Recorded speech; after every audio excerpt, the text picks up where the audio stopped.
much, everybody. It's a great honor to have President Ferdinand Marcos Jr. of the Philippines, a great family legacy, and highly respected in this country. I know that because I have many friends in the Philippines, and there's great respect, or I couldn't say it, so congratulations. Thank you. We're going to be talking about trade. We're going to be talking about war and peace. They're a very important nation militarily, and we've had some great drills lately. We're back with them. I think I can say that the last administration was not getting along with them too well. They didn't get along with anybody. They didn't know. Honestly, they didn't know what they were doing. But we have some fantastic military relationships with the Philippines, and that's been reinstituted. And Pete, I would say that you couldn't be happier, right, with the relationship. Great partners. So I just want to say it's an honor to have you. We're going to talk about trade today, and we're very close to finishing a trade deal, big trade deal actually.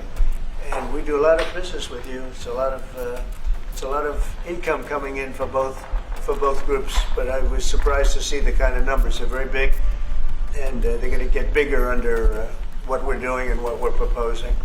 And I just want to thank you for being with us. It's a great honor. You and your representative. It's really a great honor. We have a big announcement. AstraZeneca, the big drug company, is going to spend $50 billion, just announced $50 billion in the United States in order to build various places all over the country, big manufacturing plants, pharmaceutical plants all over the country. So that's an honor. And he said they did that because of the election and because of the fact that the tariffs are placed. So they're building their facilities in New York. $50 billion, that's a big investment. And it's going to be a very good investment. I have no doubt about it. So thank you to AstraZeneca. And with that, I'd like to have you say a few words, please. Thank you very much, Mr. President. Of course, we're all very happy to be here to once again reaffirm the very strong ties between the Philippines and the United States, ties that go back over 100 years. And considering the context in which we live these days, especially in my part of the world, this has evolved into as important a relationship as is possible to have. We must remember that the United States is our only treaty partner in the Philippines, and that has stood us in good stead over the years, certainly through the Second World War, and the cultural memory of all Filipinos, down to even the school children, is that our strongest, closest, most reliable ally has always been the United States. That is something that we value, that we are grateful for, and that we will continue to foster as we go on. With the leadership of President Trump, I am very confident that we will be able to achieve that. I think it is worthwhile to remember that it was President Trump who, in his first term, characterized the relationship between the Philippines and the United States as ironclad. And that has been necessarily the case since that time that you made that statement, sir. And it is something that the Philippines will always hold close to its heart. Thank you once again, and we are honored, and it is our great pleasure to be here and to visit with the President of the United States. Thank you, sir. It's my great honor. Any questions, please? Mr. President, Yeah, please go ahead. Go ahead. Mr. President, do you think that Fed Chair Jerome Powell should resign? I think he's doing a bad job, but he's going to be out pretty soon anyway. In eight months, he'll be out. But I call him too late. He's too late all the time. He should have lowered interest rates many times. Europe lowered their rate 10 times. We lowered ours none. And it's causing a problem for people that want to buy a home. Look, our economy is so strong now, we're blowing through everything. We're setting records. You know that, you see that. And whether it's the Philippines or anyone else, we're setting records at levels that nobody's ever seen before. But you know what? People aren't able to buy a house because this guy is a numbskull. He keeps the rates too high, and probably doing it for political reasons. The only time I remember him cutting rates, he cut the rates just before the election to try and help Kamala or whoever he was trying to help. He probably didn't know. And he's building a building. He's $2.7 billion. They have a $900 million overrun. What is that? And that was given by Biden. That was another Biden deal. And this guy's building this building that's severely overrun. And what does he need the building for? Why does he need space for more people? So they did a big study the other day, and they called all of the great intellects and the great economists and all of the great everything. And it was 71, and only 2 got it right. Me and another gentleman that happens to be very smart. 69 people got it wrong, and the Fed got it wrong, more wrong than anybody. And you know, he has these think tanks, and they build buildings for people that think. And it's really not thinking; it's a little bit of combination of thinking, but it's something you sort of have or you don't have. They don't. The job he's done is just terrible. He ought to raise interest rates. You know, we should be at 1%. We should be leading the world. Instead, we're paying 4%. And if you look at what that means, that's over $1 trillion in interest that we have to pay. That with the striking of a pen, we would be saving more than $1 trillion. Is that right, Scott? Yes, Do you have sir. anything to say about it? Yes, sir. I called yesterday and this morning for the Fed to do a big internal investigation to understand not their monetary policy, but everything else. The Fed has had big mission creep, and that's where a lot of the spending's going. That's why they're building these new or refurbishing these buildings. And I think they got to stay in their lane. And I think that based on the way they cut rates last fall, they should be cutting rates now. It's inconceivable, I know the Fed very well, that they can be spending $2.7 billion to build a building. They don't do anything. It's the greatest job. You show up one day, a half a day, you make a little speech, the economy's doing well, the economy's not doing well, we're going to raise interest. And he's got it wrong. That's why I call him too late, T-O-O, too late. And it's really too bad. But it is affecting people that want to buy houses, and that shouldn't happen. And Mr. President, And you know, he should lower them. Those rates should be 3 points lower. That's what they should be, 3 points lower, maybe more than that. Mr. President, I would like to ask both of you Yes. one question. Mr.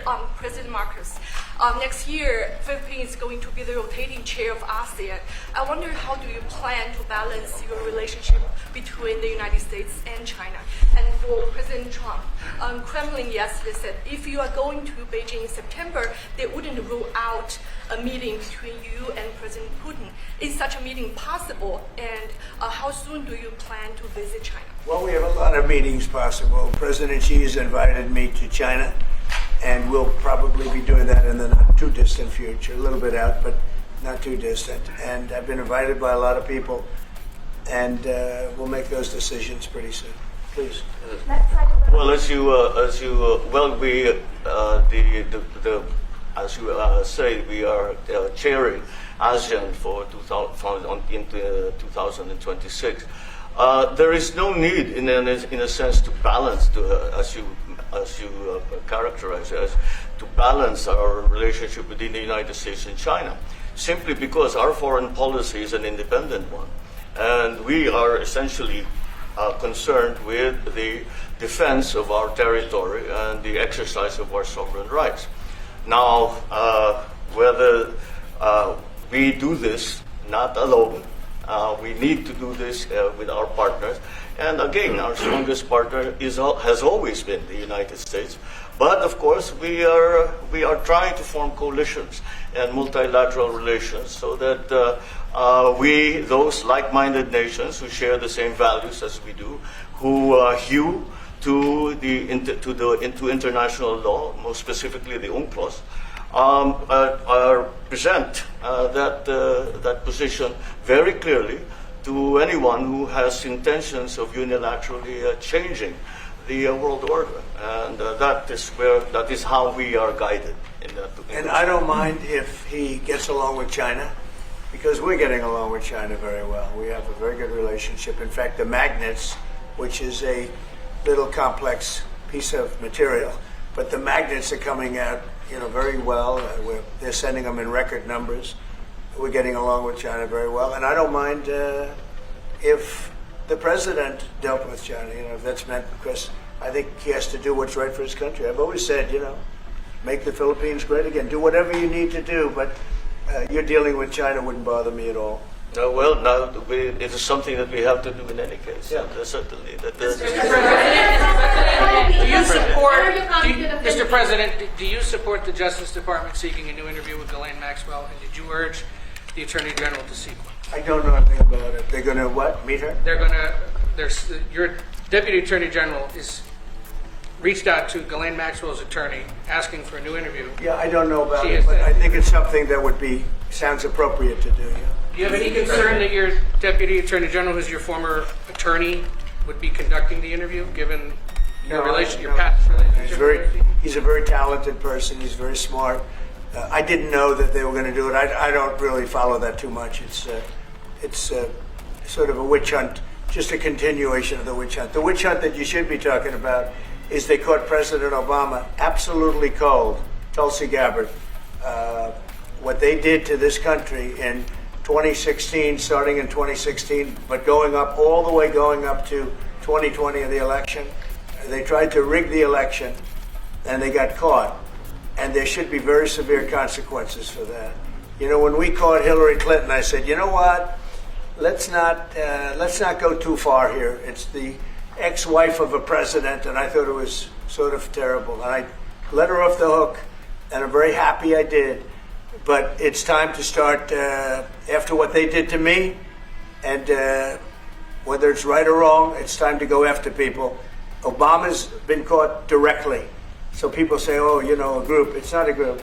It's Obama. His orders are on the paper. The papers are signed. The papers came right out of their office. They sent everything to be highly classified. Well, the highly classified's been released. And what they did in 2016 and in 2020 is very criminal. It's criminal at the highest level. So that's really the things you should be talking about. I know nothing about the other, but I think it's appropriate that they do go. May I ask you about that, Mr. President? Tulsi Gabbard has submitted a criminal referral to the Department of Justice. From your perspective, who should the DOJ target as part of their investigation? What specific figures in the Obama administration? Well, based on what I read, and I read pretty much what you read, it would be President Obama. He started it. And Biden was there with him, and Comey was there, and Clapper. The whole group was there. Brennan, they were all there in a room. Right here, this was the room. This is much more beautiful than it was then, but that's okay. I have nice pictures up that came out of the vaults. They were in there for 100 years. This is much more beautiful. We have the Declaration of Independence now in the room, which wasn't here. I guess people didn't feel too good about putting it here, but I do. But you know what? If you look at those papers, they have them stone cold, and it was President Obama. It wasn't lots of people all over the place. It was them too. But the leader of the gang was President Obama, Barack Hussein Obama. Have you heard of him? And except for the fact that he gets shielded by the press for his entire life, that's the one they... Look, he's guilty. It's not a question. I like to say... let's give it time. It's there. He's guilty. This was treason. This was every word you can think of. They tried to steal the election. They tried to obfuscate the election. They did things that nobody's ever even imagined, even in other countries. You've seen some pretty rough countries. This man has seen some pretty rough countries, but you've never seen anything like it. And we have all of the documents. And from what Tulsi told me, she's got thousands of additional documents coming.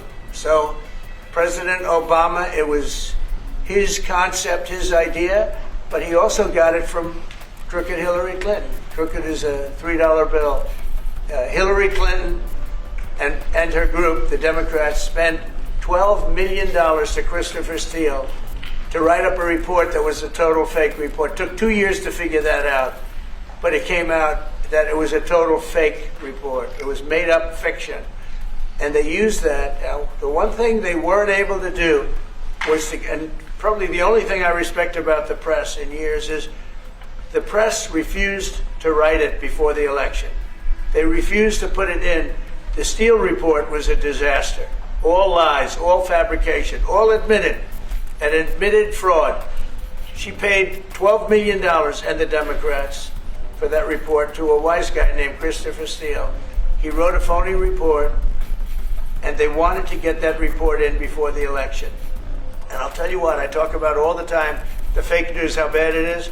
But in this case, they wouldn't do it.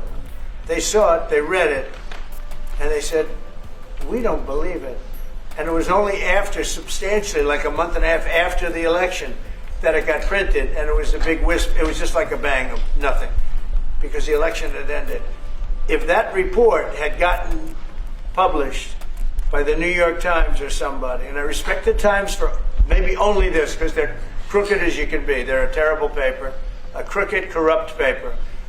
But for this one moment, they said, this is bullshit, we can't put this in.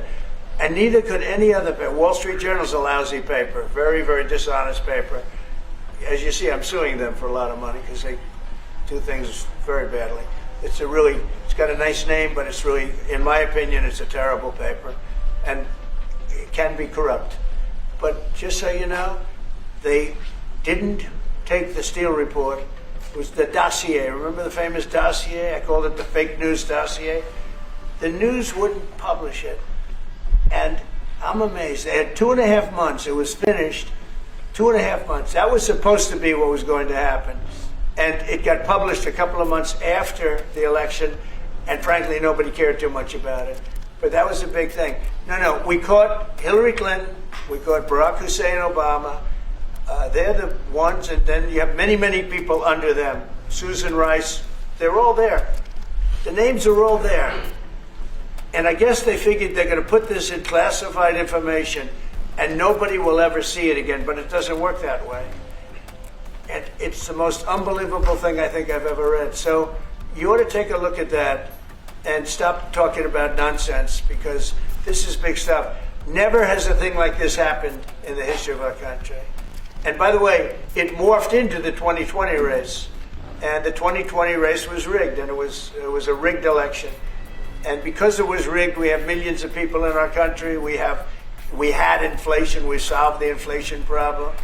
But millions and millions of people came into our country because of that.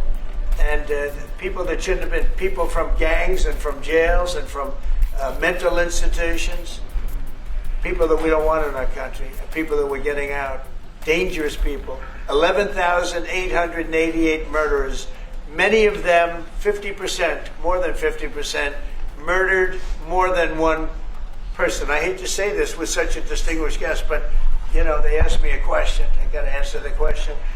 No, Barack Hussein Obama is the ringleader. Hillary Clinton was right there with him, and so was Sleepy Joe Biden, and so were the rest of them. Comey, Clapper, the whole group. And they tried to rig an election, and they got caught. And then they did rig the election in 2020. And then because I knew I won that election by a lot, I did it a third time, and I won in a landslide. Every swing state won the popular vote. But I won that all the same way in 2020. And look at the damage that was caused. How crucial is the ammunition hub, and how crucial is the ammunition hub that the U.S. plans to build in Subic and the Luzon corridor, considering that these will be built in areas that hosts strategic ports as well as military air bases? You're talking ammunition? Yes, the U.S. House Congressional Committee on Appropriations approved a budget. What's very important. Otherwise, we wouldn't have approved it. Sorry. Yeah, it's very important. Otherwise, we wouldn't. We need ammunition. We're going to end up in a few months, we'll have more ammunition than any country has ever had. We're going to have more missiles than any country has ever had. We're going to have all the speedy missiles. We'll have the speedy ones, the slow ones, the accurate ones, the ones that are slightly less accurate. We have everything. But we will have more ammunition than any country has ever had. It's very important to me. And how Go ahead, please, Red. Sir, when you say that you're close to making a trade deal, what gaps remain? And for President Marcos, sir, I was just wondering, do you not think that perhaps the Philippines hosting U.S. missile systems could be considered escalatory by China, especially because they can strike deep into mainland China? Thank you. Well, it's an honor to be with this gentleman. You know, I've known him, and I've known his family, actually, but I've known him And I assume you're from the Philippines? Are you from the Philippines? Yes, sir. It's good. You're very lucky to be from the Philippines. It's a great place. But we're going to have a very good relationship. I mean, I know you had some problems with another president, and it was not your fault. It was the president's fault. And the country was maybe tilting toward China, but we untilted it very, very quickly. But you had a country that was tilting toward China for a period of time, and I just don't think that would have been good for you. You can deal with China, you should deal with China, but when I got elected, everything changed, and they came right back to us. President Trump, My question to President Marcos. Sorry. Say it again. Yeah, Brian, go ahead. Oh, Mr. President, I just wanted to piggyback off the Sorry, I have a housing. question to President Marcos. I'll let you Yes, answer yes. first. I'm sorry, what was the question again? It was about whether having U.S. missiles hosted in the Philippines could be considered escalatory by China. All of the what we consider part of the modernization of the Philippine military is really as a response to the circumstances that surround the situation around the South China Sea and now what we used to refer to as Asia Pacific, which we have expanded now to the Indo-Pacific. And if we would certainly, like in any kind of military spending, we would wish that it wasn't necessary, but it is. And so that is what we are doing. And as an adjunct to the question about the ammunition production, this is actually the United States is assisting the Philippines in what we call our self-reliance defense program, which is to allow us to be self-reliant and to be able to stand our own 2 feet, whatever the circumstances that occur in the future. And the reason that we have encouraged more interaction with the United States is because it is necessary. And it is not just with the United States. It is with all our neighboring countries and even countries as far afield as the Scandinavian countries, the EU. And so this is an ongoing process. And again, I will stress the point that we do this because we feel it is necessary. Don't forget, just as tantamount to what you're asking, the Philippines were loaded up with ISIS and a lot of terrorists, and they were at a very, very dangerous point. And during my administration, we went in and we wiped them out, working with the Philippines, but we wiped them out. But if we didn't go in, I don't know what would have happened. I don't know who would be your president right now. But we spent a lot of time and a lot of talent on going into the Philippines and wiping out terrorists. They had a tremendous problem during my administration.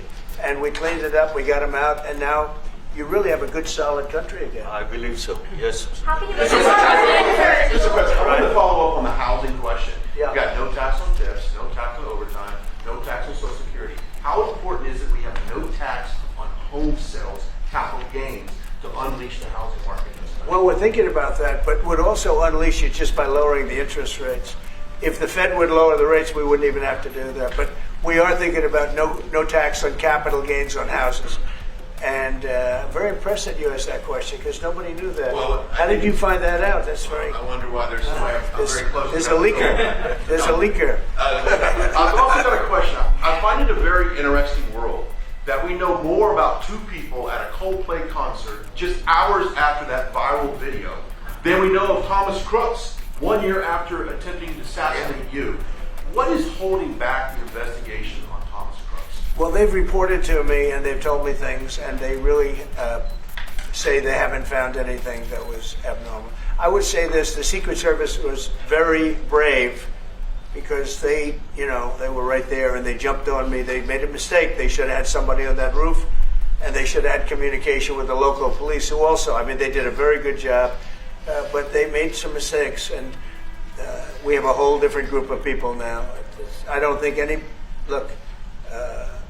can happen, but I think we have the best people anywhere in the world right now, and I think they've learned. And they went into him very, in great detail. They gave me the whole thing, and what can I do? They say that it was just a nut job that was looking to do this, and I spoke with the FBI, the new FBI. I spoke to the FBI, who was the old FBI, I wouldn't have believed a thing they said, because the old FBI under Comey was crooked as hell.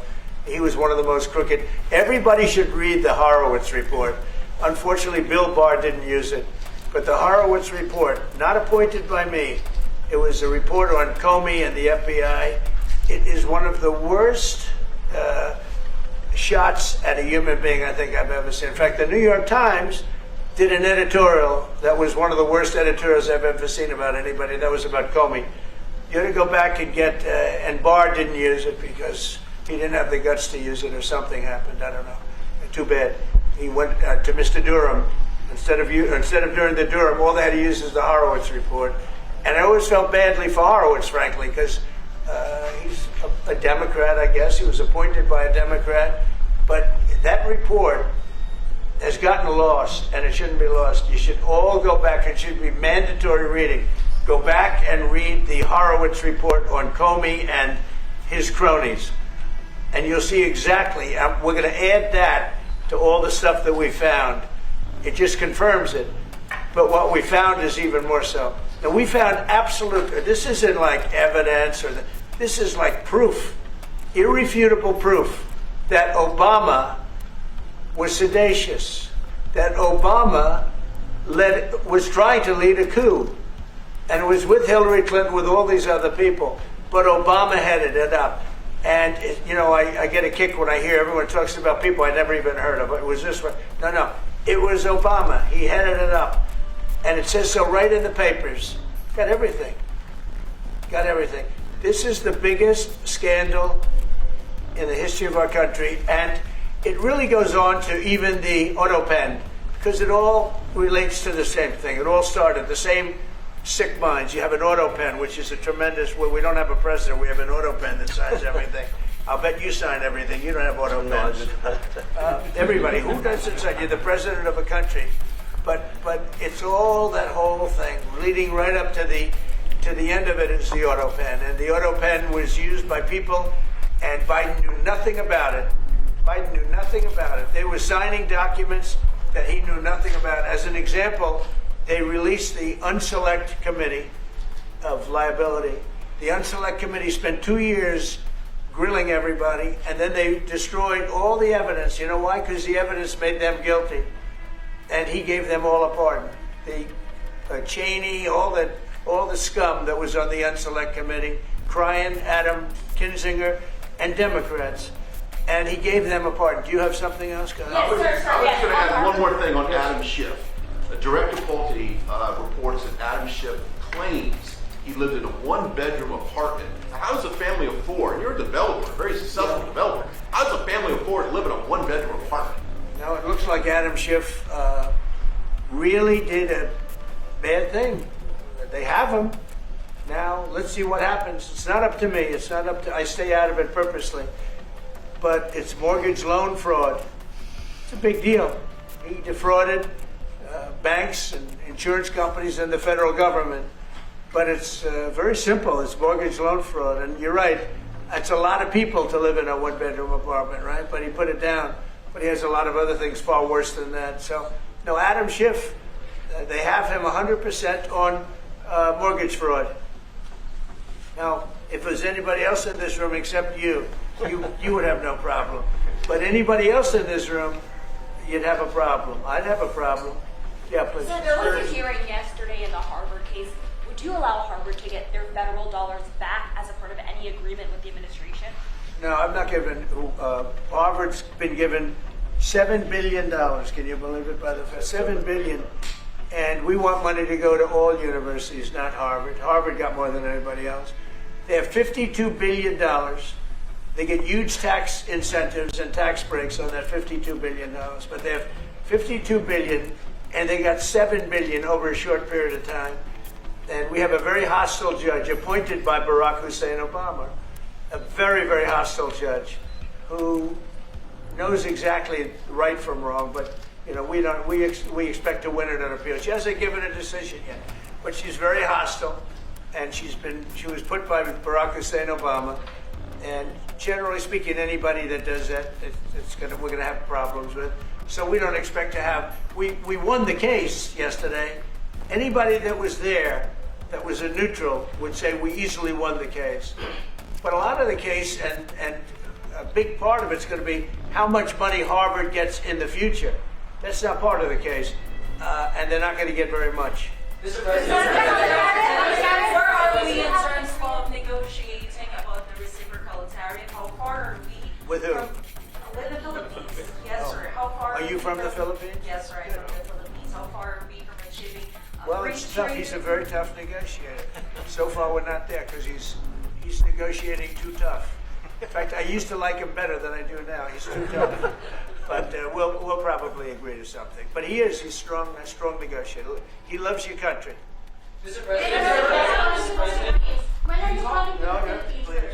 you talk a lot about the severe consequences that those who are involved in Russian probes must face. In your view, sir, what are the next steps now that these documents are out there? Well, the Justice Department would have to act. And we have a very competent, very good, very loyal to our country person in Pam Bondi, very respected. And it's going to be her decision. Just a follow-up to that, sir.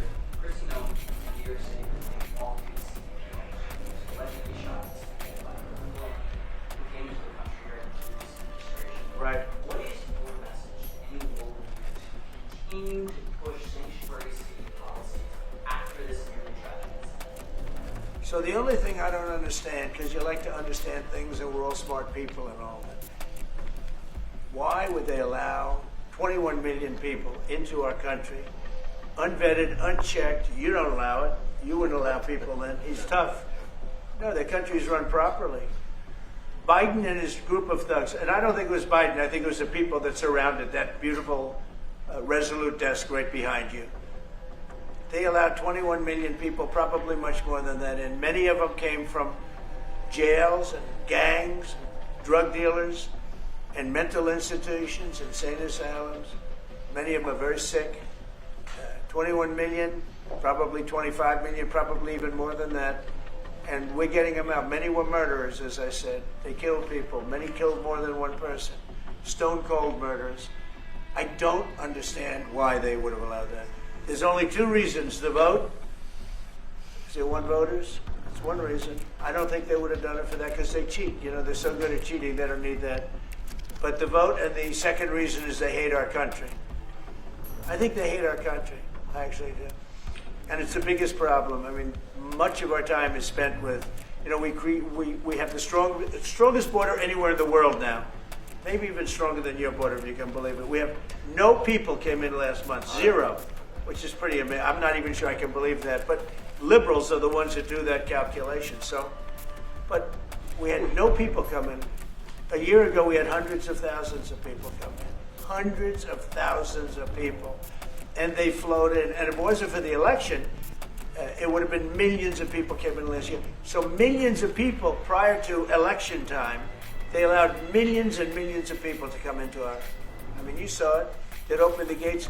If you took an Alabama-LSU football game that holds 128,000 people, I was there, 128,000 people, and I liked them and they liked me. But if you took that and doubled it, that's what used to flow into our country on a daily basis. It's not even believable. And we're getting them out, and we're starting with the worst ones. And we had a man shot yesterday, a police officer who's a great gentleman, shot right here in the throat. Probably won't be able to speak again.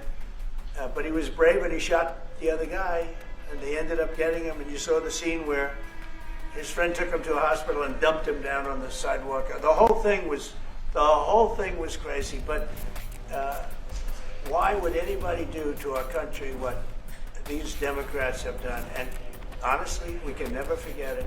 We can never forget it. What they have done, the damage that they've done to America is very, very sad. Thank you very much, everybody. Thank you, President.